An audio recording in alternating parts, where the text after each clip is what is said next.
Hey guys, welcome to Yonker Studios, and in this video I'm going to teach you how to fly in After Effects.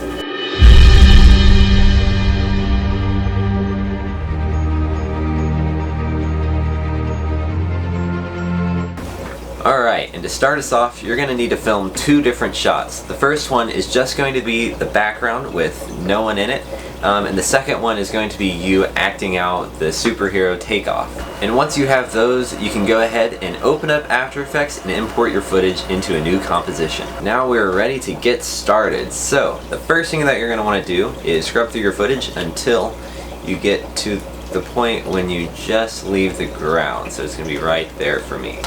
Then you're going to want to trim your footage to stop right after that. So I jump, I leave the ground, and then it disappears. The screen should go black.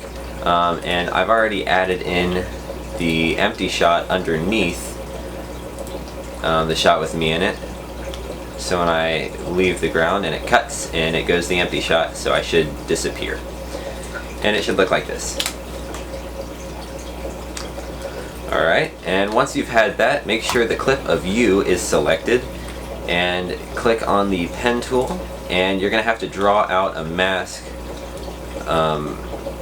but make it right when you leave. So right here, you're going to want to draw a mask around you.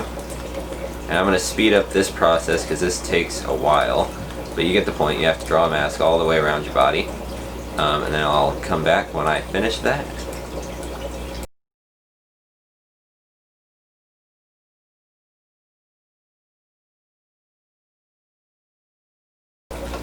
Alright, and I did that, and as you can see I added in a few more masks here, and to do that, as you can see it did nothing, which is why I'm going to go under mask and go to those masks and change them from add to subtract, and as you can see now it will take away. And do all of them, and there we go. Next I'm just gonna feather them a little bit, maybe about 10%. Okay, definitely not 10%, maybe 5%. That looks good. And I'm gonna do that to all of them.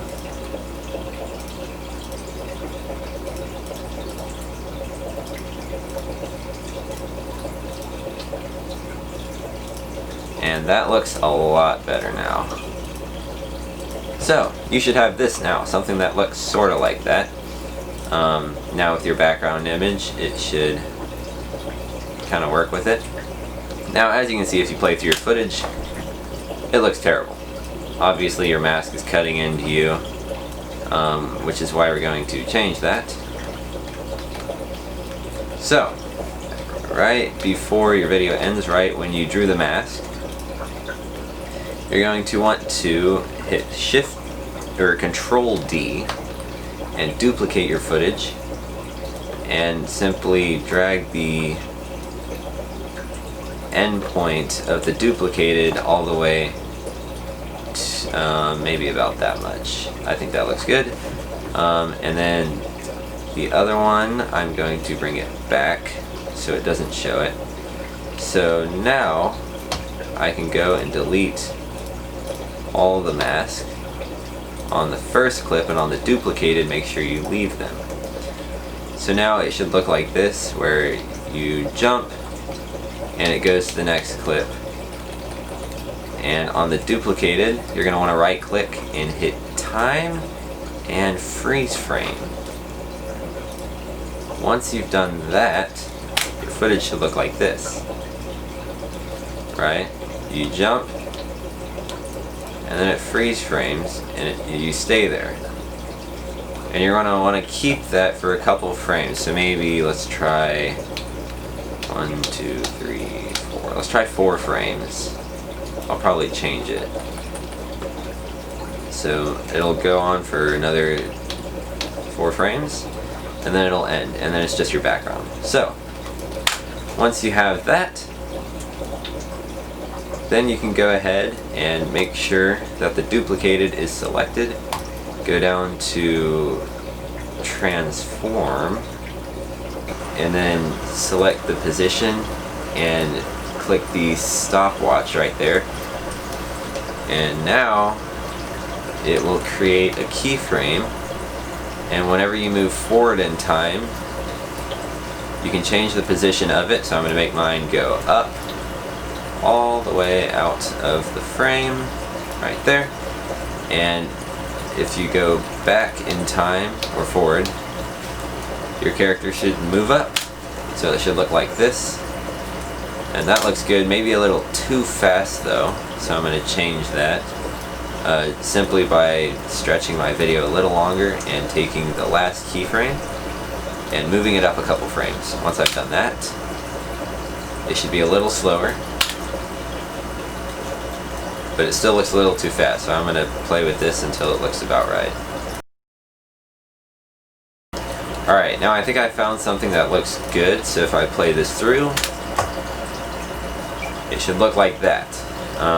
That's just how I like it. Of course, yours may look different, but it should all turn out pretty good. Now, you're going to want to hit this little icon here, which enables motion blur. Once you do that, you can see it as motion blur. So if I take this off, you can see the before and the after. Makes it look a lot more realistic, and that will really add to it. As you can see, it looks a lot smoother and more realistic. And by now it's pretty much done. All I have to do is color grade it and, you know, put in some sound effects, maybe some smoke assets, and this is what the finished product looks like. That's it for this video. I hope you learned something and I hope you enjoyed this. If you did, make sure to comment below and I'll make more of these. See you next week.